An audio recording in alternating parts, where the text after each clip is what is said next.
Assalamualaikum warahmatullahi wabarakatuh.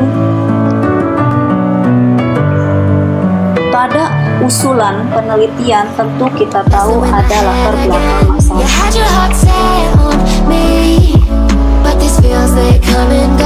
Latar belakang masalah itu adalah bagian yang paling penting di dalam sebuah usulan penelitian, atau disebut juga dengan proposal penelitian,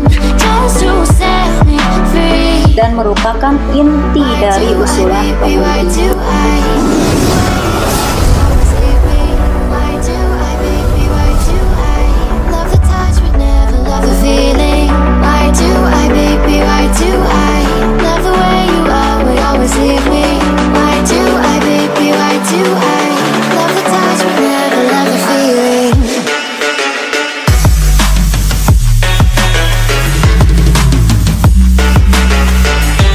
Di sini terdapat 4 uraian yang hendaknya tertuang dalam latar belakang masalah. Yang pertama yaitu pernyataan tentang masalah penelitian serta besaran masalah. Yang kedua, apa yang sudah diketahui, what is known. Dan yang ketiga, apa yang belum diketahui, what is not known atau knowledge gap. Dan yang keempat, apa yang dapat diharap dari penelitian yang direncanakan untuk menutup knowledge gap tersebut.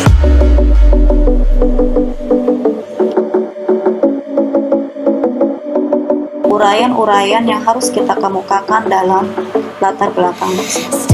Yang pertama, masalah dan besaran masalah.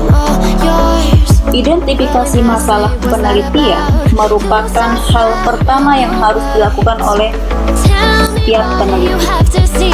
Masalah terjadi bila terdapat kesenjangan antara apa yang seharusnya ada, dasolen, dengan yang sekarang ada, dasar. Kenapa? Karena tidak setiap masalah layak dikembangkan menjadi masalah penelitian.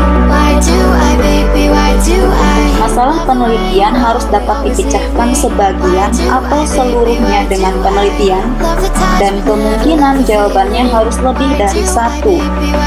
Misalnya, masalah kesehatan yang cukup besar, bahwa misalnya sebagian besar pasien anak dengan penyakit jantung bawaan di Indonesia tidak ditangani dengan memadai, bukanlah merupakan masalah penelitian, karena jawabannya sudah ada dan hanya ada satu, yakni kekurangan uang dan fasilitas yang diperlukan. Itu adalah contoh dari masalah yang tidak perlu diangkat untuk dijadikan sebuah masalah penelitian. Besaran masalah atau magnitude of the problem harus diuraikan dalam latar belakang masalah, agar pembaca dapat diyakinkan bahwa masalah tersebut memang penting untuk dicari pemecahannya melalui sebuah penelitian. Contohnya kasus sekarang ya, pandemi itu adalah suatu insidensi dan prevalensi yang sangat besar, tidak hanya di Indonesia tapi juga di seluruh dunia. Dan walaupun di Indonesia saja kejadian itu perlu diangkat menjadi sebuah masalah penelitian.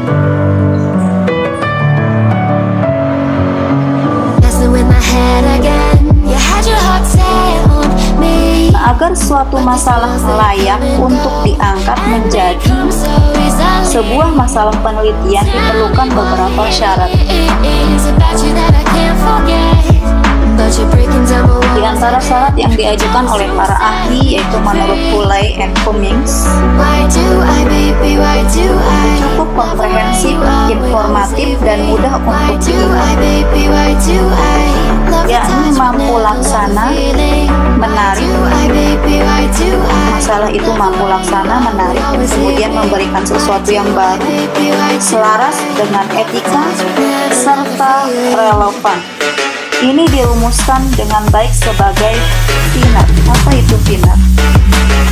Jadi rumusan dari FINER itu F-nya adalah visible, artinya tersedia subjek penelitian, tersedia dana, tersedia waktu, alat, dan keahlian. Jadi dalam menentukan besaran masalah, dan masalah penelitian itu harus tercakup unsur ini. Tersedia subjeknya, tersedia dana, tersedia waktu, alat, dan keahlian tentunya. Jadi kita kalau mau meneliti ya kita harus juga mengukur kemampuan kita. Kemudian kita harus lihat ada alatnya untuk mudah dijangkau, mudah dilakukan, waktunya juga cukup, kemudian dananya ada, subjek tentunya yang paling penting juga harus ada. Yang kedua, interesting, menarik. Tidak hanya menarik ya, masalah hendaknya menarik bagi peneliti, bagi pembaca tentunya juga. Kemudian novel, ini mengemukakan sesuatu yang baru, membantah atau mengkonfirmasi penemuan terdahulu, melengkapi atau mengembangkan hasil penelitian terdahulu. Arti kata novel di sini tidak hanya kebaruan saja. Bisa jadi dari penelitian yang sudah ada, kita bisa membantah atau mengkonfirmasi penemuan terdahulu, atau melengkapi hasil riset-riset sebelumnya. Itu dari hasil penelitian yang kita peroleh. Jadi tidak hanya sesuatu yang baru yang harus kita dapatkan, tapi juga bisa jadi tadi mengkonfirmasi penemuan yang sudah ada oleh si peneliti yang terdahulu, atau bahkan bisa mengembangkan atau melengkapi hasil penelitian terdahulu. Nah, untuk tingkat strata S1 itu tidak mesti harus mengemukakan sesuatu yang baru. Dengan cara mengembangkan atau membantah aja, mengkonfirmasi penemuan terdahulu. Kemudian etikal, ini tidak bertentangan dengan etika. Kemudian relevan, pertama untuk pengembangan ilmu pengetahuan, artinya riset ini di latar belakang itu apa sih pengembangan ilmu pengetahuannya, bukan itu harus dimunculkan.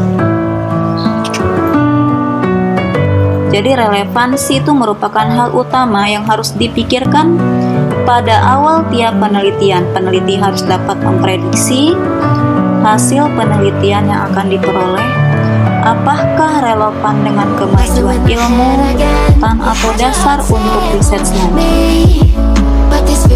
Jadi dapat ditambahkan bahwa setelah menentukan topik penelitian, peneliti harus membatasi diri pada pertanyaan penelitian yang paling penting. Menjawab satu atau dua pertanyaan penelitian yang penting secara adekuat lebih baik daripada menjawab banyak tapi tidak relevan. Jadi harus ditekankan karena terlalu banyak pertanyaan dalam satu penelitian akan menambah kesulitan dalam pemilihan desain riset tentunya.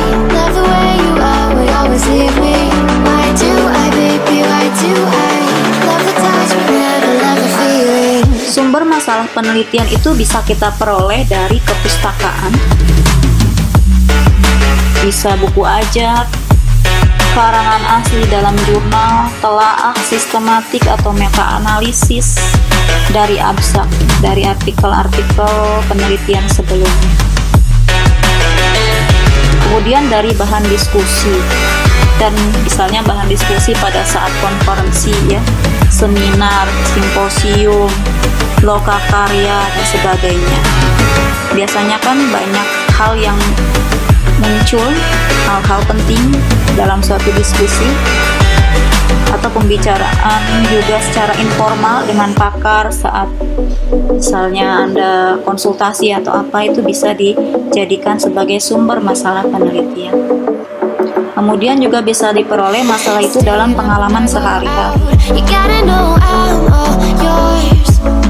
Kemudian pendapat pakar bersifat spekulatif ini sering dapat dicari landasan teorinya untuk dikembangkan menjadi masalah. Selain itu juga sumber non-ilmiah. Ini juga merupakan sumber masalah penelitian, misalnya surat kabar.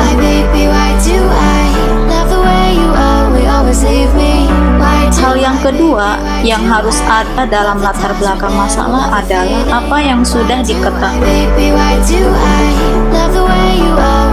Dengan studi literatur yang komprehensif, dapat dijelaskan hal-hal apa saja yang telah dilakukan, khususnya penelitian yang bermaksud mengatasi masalah.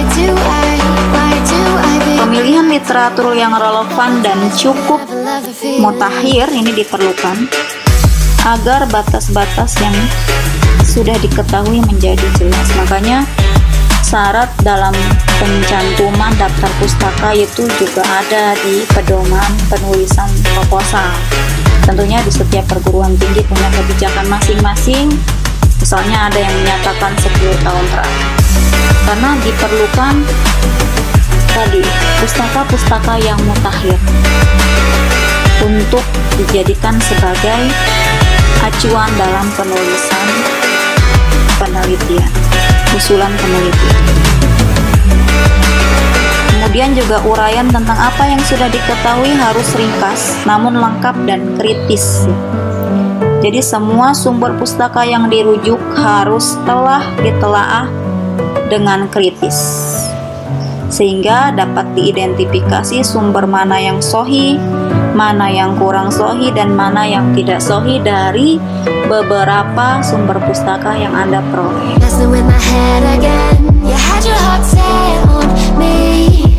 Nanti hal-hal yang lebih memerlukan uraian yang lebih panjang lebar itu ya, kalau di terbelakangan cukup ringkas ya, padat gitu. Itu bisa Anda uraikan di bab 2 di tinjauan pustaka.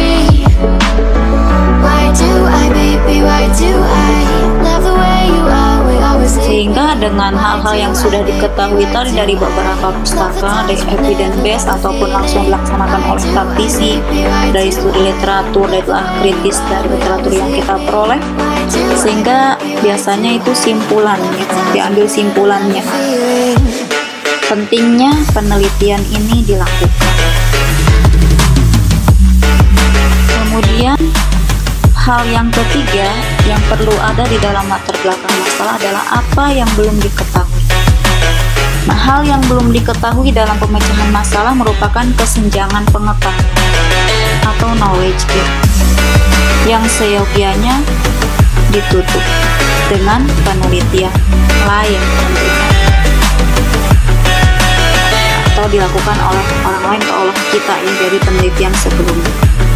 Kita tahu bahwa hasil penelitian yang berupaya menjawab masalah dapat menimbulkan masalah baru yang harus dijawab dengan penelitian. Jadi setiap masalah itu harus dijawab dengan penelitian. Masalah yang seperti apa yang sudah saya sampaikan sebelumnya. Identifikasi apa saja yang sudah diketahui juga sekaligus dapat mengidentifikasi yang belum diketahui. Mungkin terdapat laporan penelitian yang sudah dipublikasikan di jurnal ya.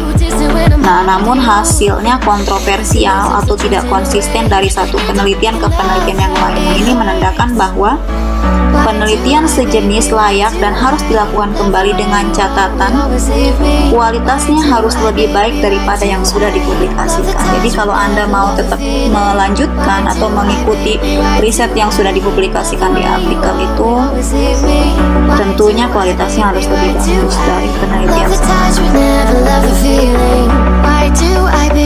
Di lain sisi, mungkin sudah cukup banyak penelitian dianggap dapat menjawab pertanyaan sejenis ya di negara maju tentunya. Namun data di negara berkembang atau di Indonesia misalnya belum ada. Nah, padahal cukup alasan untuk menduga bahwa situasinya besar kemungkinan berbeda. Keadaan yang sering ditemukan adalah kebiasaan untuk mengekstrapolasi hasil penelitian ke dalam populasi yang berbeda. Jadi banyak hal dalam praktik di semua disiplin ilmu lazim dilakukan padahal belum ada evidence yang kuat. Hal ini juga menjadi area yang perlu untuk diverifikasi oleh kita yang akan melanjutkan atau melakukan penelitian itu. Dan hal yang keempat yang perlu tercantum dalam latar belakang masalah adalah apa yang diharapkan dari penelitian ini. Jadi dalam suatu usulan itu harus ada ini, apa sih? Mau ngapain? Mau penelitian itu tuh buat apa? Harapan Anda mau meneliti itu untuk apa? Gitu. Ketiga uraian tersebut yang sudah dijelaskan itu masalah, besaran masalah, apa yang sudah diketahui, apa yang belum diketahui. Kemudian diakhiri dengan pernyataan pentingnya penelitian dilakukan. Bagaimana penelitian akan dilakukan serta hasil apa yang dapat diharapkan dari penelitian yang direncanakan. Bila disusun dengan baik, maka latar belakang masalah akan mengawali benang merah yang dilanjutkan dengan rumusan masalah, pertanyaan penelitian, hipotesis, tujuan, serta manfaat penelitian yang baik, sistematis, terorganisir dengan baik dan jelas. Nah, jadi untuk mengidentifikasi masalah penelitian yang laik, teliti diperlukan penguasaan substansi. Jadi ini adalah bagian akhir di latar belakang masalah sebelum rumusan masalah. Diakhiri dengan pernyataan pentingnya penelitian dilakukan, bagaimana penelitian akan dilakukan, serta hasil apa yang dapat diharapkan dari penelitian yang direncanakan. Makanya sebelum menulis itu, kita harus melakukan penelusuran pustaka. Diskusi mendalam dengan senior atau sejawat, dengan dosen tentunya, dengan pakar, selain dari artikel yang kita peroleh. Jadi penelitian itu adalah pekerjaan otak ya. Dan sebagian besar dilakukan di perpustakaan, bukan sekedar pekerjaan teknis di lapangan atau laboratorium. Makanya dalam rumusan masalah tadi ada biner, visible, tersedia subjek, tersedia bahan, tersedia alat, tersedia dana, waktu, dan keahlian. Sekarang selain di latar belakang masalah,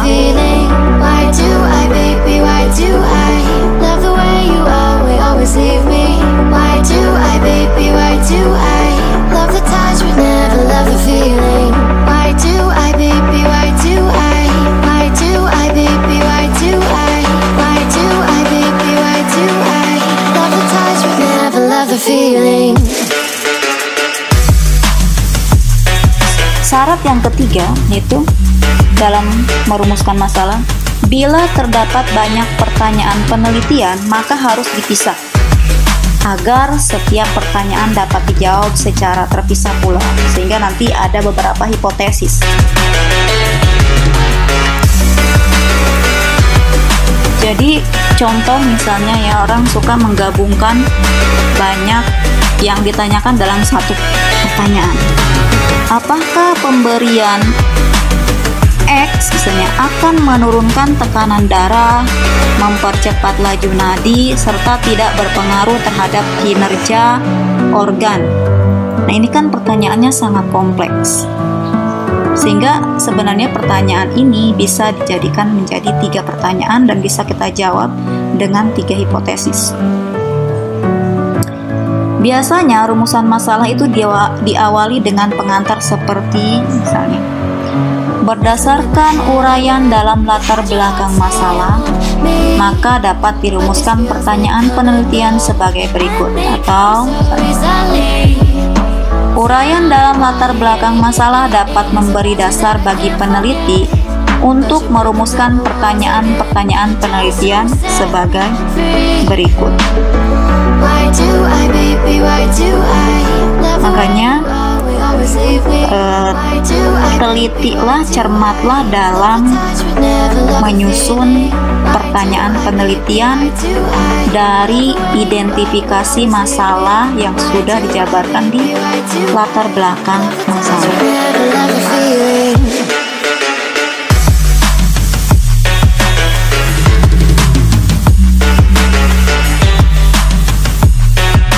Contoh gini, masalah timbul kan apabila pertanyaan penelitian itu sangat banyak ya, sehingga kalau dipertanyakan satu persatu itu menjadi berlebihan.